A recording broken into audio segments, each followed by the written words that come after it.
The town of Raiglen was the kind of place that never appeared on maps. Hidden between crooked roads and foggy valleys, it was a settlement that time had forgotten. No billboards, no neon lights, just houses that seemed stitched together by memory and dust. People who lived there never left, and those who arrived from outside rarely stayed long. On the edge of Raiglen stood a house. Everyone knew it, everyone whispered about it, and everyone avoided it. The locals called it the Willow Street House. Its windows were covered with grime, its wooden porch sagged with age, and a giant willow tree bent over the roof as though trying to bury it in its roots. No one had lived there in years, at least not openly, but still, the house seemed alive. If you passed by on a stormy night, you swore you could see a faint glow from the attic window. And if you stopped for too long, you'd feel it, the weight of unseen eyes staring back at you. For Rahul, that house wasn't just a rumor, it was an inheritance. His uncle, whom he barely knew, had died there. The will left the house to Rahul, a strange gesture from a man who'd been a shadow in family gatherings. Rahul had only seen him a few times as a child, a quiet, thin man with dark rings under his eyes, who never smiled unless forced to for photographs. Now, years later, Rahul stood at the rusted gate of Willow Street, suitcase in hand, staring at the crumbling remains of his uncle's home. The taxi driver had refused to drive all the way up. He stopped half a mile away, muttering under his breath, "No one goes near that place at night." Rahul laughed nervously, thinking it was just small-town superstition. But as he dragged his bag up the crooked path, the silence grew heavier. Even the crickets seemed to fall mute as he neared the door. When Rahul finally turned the old brass key, the door groaned open as though protesting his arrival. The air inside was cold, stale, filled with dust that clung to his throat. His phone flashlight cut across the darkness, revealing furniture draped with white sheets, picture frames tilted on the wall, and books stacked haphazardly on the floor. "This isn't so bad," he whispered to himself. But even as he spoke, the floorboards creaked in answer, like a sigh. The first night Rahul set up his things in one of the bedrooms upstairs. The bed smelled of mothballs and mold, but exhaustion pulled him into sleep quickly. At exactly 3:07 a.m., he woke. No sound, no dream, just awake. His body felt stiff, his skin clammy. Then he heard it, a faint scratching noise. It was coming from the attic. At first, he told himself it was rats, but the sound wasn't random. It was rhythmic. Scrape, pause, scrape, pause, like someone dragging their nails across wood. Rahul stared at the ceiling, heart thundering, until the noise stopped. He didn't dare move. The silence afterward was worse than the sound. When morning came, the house seemed ordinary again. The sun made the cracked wallpaper look less sinister, the wooden floors warmer. Rahul decided to explore the town. But when he mentioned to the shopkeeper that he was staying at the Willow Street House, the man's face went pale. He quickly bagged the groceries and said, "Leave before it remembers you." "What?" Rahul asked. The man didn't answer. The portraits. That evening, Rahul decided to search the house.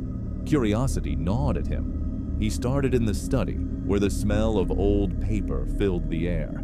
Dusty books lined the shelves, some about history, some about medicine, but many with titles Rahul didn't recognize, their spines cracked and faded.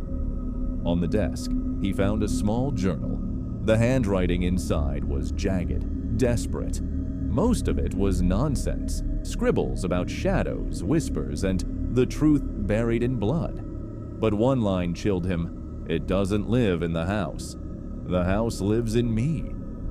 Beneath the words was a drawing, a crude sketch of the Willow Street House, with a black figure standing at the attic window.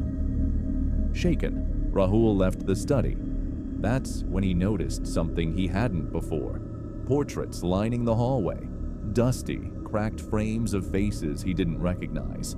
All of them pale, hollow-eyed, wearing expressions that were almost afraid. One portrait made him freeze. It was his uncle, but the longer Rahul stared, the more wrong it looked.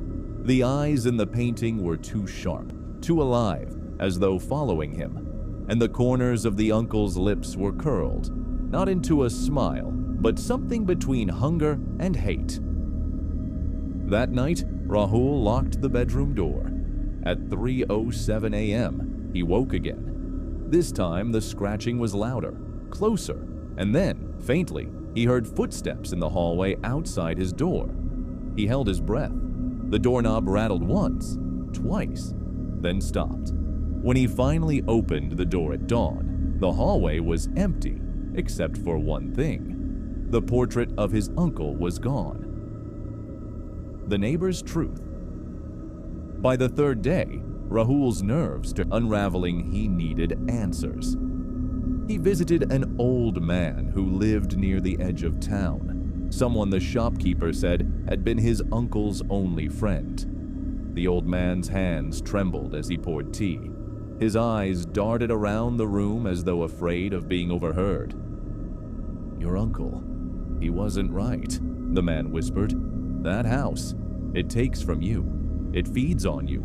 It remembers everything. Your uncle tried to fight it, but in the end he wasn't strong enough." Rahul frowned. "You mean he went mad?" The old man shook his head. He remembered too much. Rahul pressed for more, but the man refused. As Rahul stood to leave, the man gripped his arm tightly and said, "Don't stay past 7 nights, or you'll never leave at all." The discovery. Back at the house, Rahul couldn't stop thinking about the old man's words. He decided to confront the attic. The door creaked as he climbed the narrow stairs. The smell hit him first. Rot, dampness, something metallic. He shone his flashlight around and froze. The walls were covered in writing. Hundreds, maybe thousands of words scratched into the wood. Some sentences repeated over and over. "I am not alone. The blood remembers. The house is me." In the center of the attic was a trunk, dust-covered, heavy. Rahul's hand shook as he forced it open. Inside were photographs, dozens of them, each showing people standing in front of the house. Some looked decades old, and in every single one, the faces were familiar. They were the portraits from the hallway. And in the last photograph was Rahul himself, standing at the gate. The date on the back was written in smeared ink, 2003. But Rahul had never been there before. The 7th night. By the 7th night, Rahul was unraveling. He barely slept. The scratching never stopped now. It followed him, no matter where he went. The portraits reappeared on the walls, even after he tore them down. His uncle's journal kept moving, always open to the same line. "The house lives in me." At 3:07 a.m., he heard whispers. They weren't in his head. They were in the walls. Dozens of voices murmuring his name. The air grew cold, and the shadows stretched unnaturally long. When he stumbled to the mirror in the hallway, his reflection wasn't his own. It was his uncle. The truth Rahul finally remembered. He hadn't inherited the house. He had returned to it. Years ago, as a child, he had lived there. His uncle had tried to protect him, tried to erase his memories, but the house never let go. It wasn't his uncle who had gone mad. It wasn't his uncle who had killed. It had been Rahul. He had killed his uncle on that very staircase. The blood was still there, hidden under the wood, soaking the beams, and the house had buried the truth deep inside him until he was old enough to come back. The Willow Street House wasn't haunted by a spirit. It was haunted by him. The final scene. On the 8th morning, the townspeople saw smoke rising from Willow Street. They rushed to the hill, only to find the house engulfed in flames. No one called the fire brigade. No one tried to save it. When the roof collapsed, someone swore they saw a figure in the attic window, smiling as the fire consumed him. The house was gone. But the locals knew better. Houses can burn, memories cannot. And somewhere, deep in the ashes, the truth waited for the next name, for the next heir, for the next return